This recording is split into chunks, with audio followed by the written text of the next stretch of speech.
Medicine படிக்கிறதுக்கான NEET தேர்வு பாத்தீங்கன்னா நேத்து தான் நடந்து முடிஞ்சிருக்கு. நாடு முழுசுமே கிட்டத்தட்ட 23 லட்சம் பேரும், தமிழகத்துல மட்டும் சுமார் 1.5 லட்சம் பேரும் இந்த தேர்வை எழுதியிருக்காங்க. அந்த வகையில தான் சென்னை டிஎம்கே முன்னாள் அமைச்சர் பொன்முடி அவர்களுடைய சொந்த பேரன் சேத்துப்பட்டு அப்படிங்கிற பகுதியில இருந்த ஒரு எக்ஸாம் சென்டர்ல தேர்வு எழுதியிருக்காரு.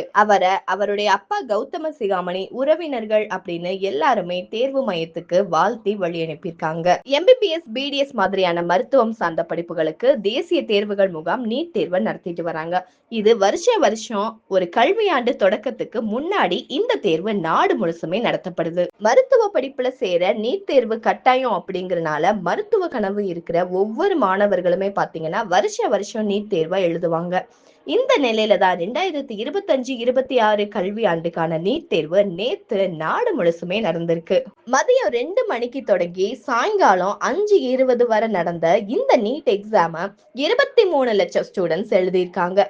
தமிழ்நாட்டுல மட்டுமே கிட்டத்தட்ட 1.5 லட்சம் ஸ்டூடெண்ட்ஸ் நீட் தேர்வை எழுதியிருக்காங்க. நீட் தேர்வுக்காக கிட்டத்தட்ட 5453 எக்ஸாம் சென்டர்ஸ் இந்தியால அமைச்சிருக்காங்க.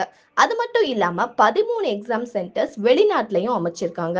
தமிழ்நாட்டுல மட்டுமே கிட்டத்தட்ட 1.5 லட்சம் ஸ்டூடெண்ட்ஸ் பாத்தீங்கன்னா நீட் தேர்வு எழுதுறதுக்கு அப்ளை பண்ணிருக்காங்க. சென்னையில மட்டும் 40க்கும் அதிகமான எக்ஸாம் சென்டர்ஸ்ல 20,000க்கும் மேல உள்ள ஸ்டூடெண்ட்ஸ் அப்ளை பண்ணிருந்தாங்க. இந்த முறையும் நீட் எக்ஸாம கடுமையான கட்டுப்பாடுகள், சோதனைகளுக்கு அப்புறம் தான் தேர்வு எழுத அனுமதிக்கப்பட்டிருக்காங்க.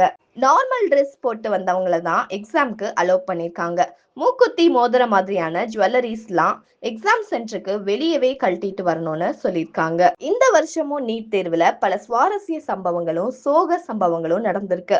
நீட் தேர்வு எழுத போன 3 ஸ்டூடெண்ட்ஸ் பாத்தீங்கன்னா ராஜஸ்தான்ல பரிதாபமா ஒரு ஆக்சிடென்ட்ல சிக்கி உயிரிழந்துட்டாங்க. புதுக்கோட்டையில நீட் தேர்வு எழுத போன ஒரு பொண்ணு பாத்தீங்கன்னா திடீர்னு மயக்கம் போட்டது அங்க பரபரப்பை ஏற்படுத்தியிருக்கு. அதே நேரத்துல நீட் தேர்வுக்கு பயந்து ஒருத்தர் சூசைட் பண்ணிக்கிட்டாங்க அப்படிங்கிற சம்பவமும் ஒரு சோக சம்பவமா அரங்கேறி இருக்கு. சென்னையில நேத்து 41 எக்ஸாம் சென்டர்ஸ்ல நீட் தேர்வு நடந்திருக்கு. அந்த வகையில சென்னை சேத்துப்பட்டு சென்னை கிறிஸ்துவ கல்லூரி பள்ளியில அமைக்கப்பட்டிருந்த நீட் தேர்வு மையத்துல தமிழ்நாடு முன்னாள் வனத்துறை அமைச்சரும் எம்எல்ஏவுமான பொன்முடி அவர்களுடைய பேரனும் முன்னாள் எம்பி கௌதம சிகாமணியுடைய மகன் நீட் தேர்வை எழுதியிருக்காரு. எக்ஸாம் சென்டருக்கு கௌதம சிகாமணி, அவருடைய மனைவி, சகோதரர்கள் இவங்கெல்லாம் வந்து ஆவணங்கள், ஹால் டிக்கெட் இதெல்லாம் சரியா இருக்கா அப்படின்னு சரி பார்த்துட்டு வாழ்த்தி வழி அனுப்பியிருக்காங்க.